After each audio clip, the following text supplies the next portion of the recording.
DiCrosta, comedian, voiceover, on-camera actor. He's in town. He's doing a big show this weekend at Kellar's. Welcome to First at 4. Thank you nice to very meet much. you, John. Nice to meet you. Yeah, thanks for coming in. So tell us a little bit about your career. What is your act and what do you do? I started as a ventriloquist when I was 12 years old. In junior high school, I won a talent show, and within the next year, I was being hired to do children's parties and Boy Scout banquets and Girl Scout meetings and church groups and stuff like that.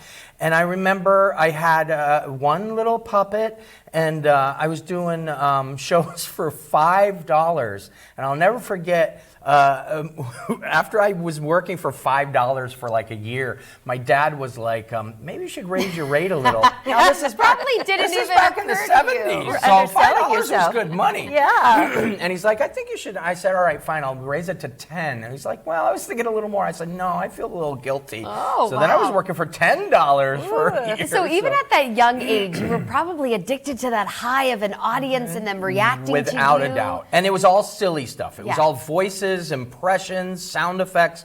I was always the kid that was getting kicked out of class or had to stay after because I was making voices come out of the supply closet. They're always those kids are always the most successful. I'd be sitting in the room and in the back of the room and go, "Let me out of here! Let me out!" And they'd be looking around. Speaking of some voices, you were a very famous voice of my television watching years. I was for a short period, I was the Pillsbury, little Mr. Doughboy. I was.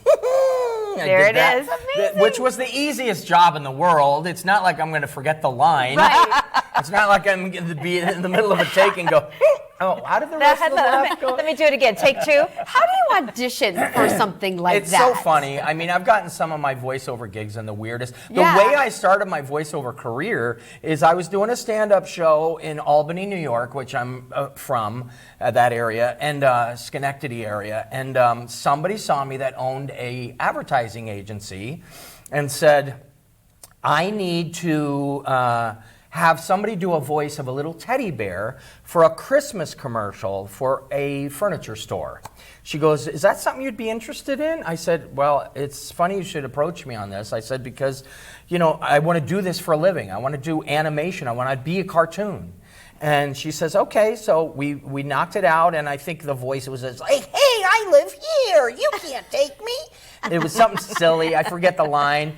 And that furniture store ad ran past Christmas, and it was a Christmas commercial. They loved it.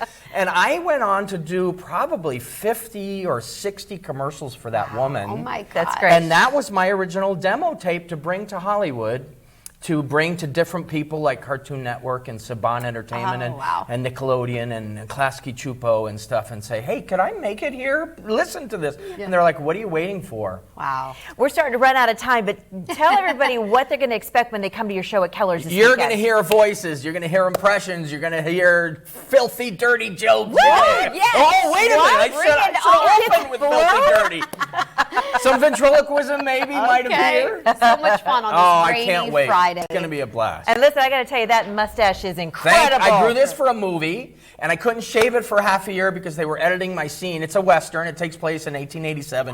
And I couldn't shave it. And then I wrote material about it because everybody's staring at my face. I'm like, I can't shave it now. It's your thing now. I have jokes. Do you have to do it every morning? 30 to 40 minutes. No. How long? I know what you girls go through It doesn't even take me 30 to 40 minutes. Look, these rings are symmetrical. They are perfect. You're John. very high maintenance. Fantastic. Very high maintenance. Great to meet you. Thank you. Great Welcome to meet you Erie, both. and I Thank you hope so you have a much. great weekend. Thank you. Visit him down at Kellar's tonight and tomorrow night. Perfect for this rainy, cold That's weekend. right.